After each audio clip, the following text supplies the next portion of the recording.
Hello दोस्तों, कैसे हैं आप लोग। AIMIM के सशक्त नेता और विधायक अकबरुद्दीन ओवैसी ने निजामाबाद में आयोजित एक विशाल जनसभा को संबोधित करते हुए ऐसा बयान दिया जिसने मौजूदा सियासी माहौल में साफ लकीर खींच दी कि उन्होंने दो टूक अल्फाज में कहा, यह देश किसी एक मजहब, एक जाति या एक सोच की जागीर नहीं है, यह मुल्क सबका है। इस मिट्टी पर जितना हक तिलक लगाने वालों का है उतना ही हक टोपी पहनने वालों का भी है। ये बात बिल्कुल सही है। अकबरुद्दीन ओवैसी ने अपने खास अंदाज में उन ताकतों को आईना दिखाया जो बार बार मुसलमानों की वफादारी पर सवाल उठाते हैं।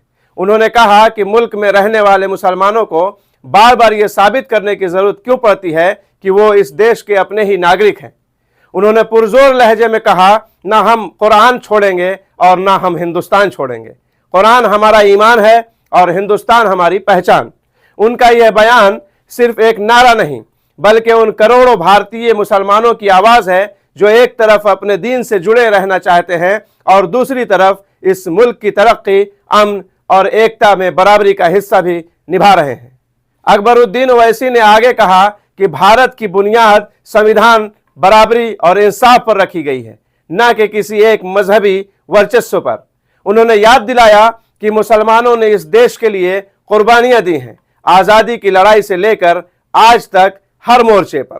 यह बात बिल्कुल सही है। जैसा कि लोग भुला चुके हैं या जानते बूझते भी नज़रअंदाज करते हैं और बार बार टॉर्चर किया जाता है और देश के मुसलमानों को कभी घुसपैठिया बोलकर, कभी बांग्लादेशी बोलकर, तो कभी कहीं कुछ बोलकर गलत तरीके से टारगेट किया जा रहा है। हम कहीं भी बात होती है तो जैसा कि मैंने कहा, यहाँ 100% लोगों की बात नहीं है, जहाँ पे किया जा रहा है बात वहीं की है। तो बहरहाल ये साबित करने की ज़रूरत नहीं है, ये कहने की कोई बात नहीं है कि हाँ हिंदुस्तान किसका है, बल्कि हिंदुस्तान सभी का है, हर जाति धर्म वालों का है, हर मज़हब के मानने वालों का है, सभी का है।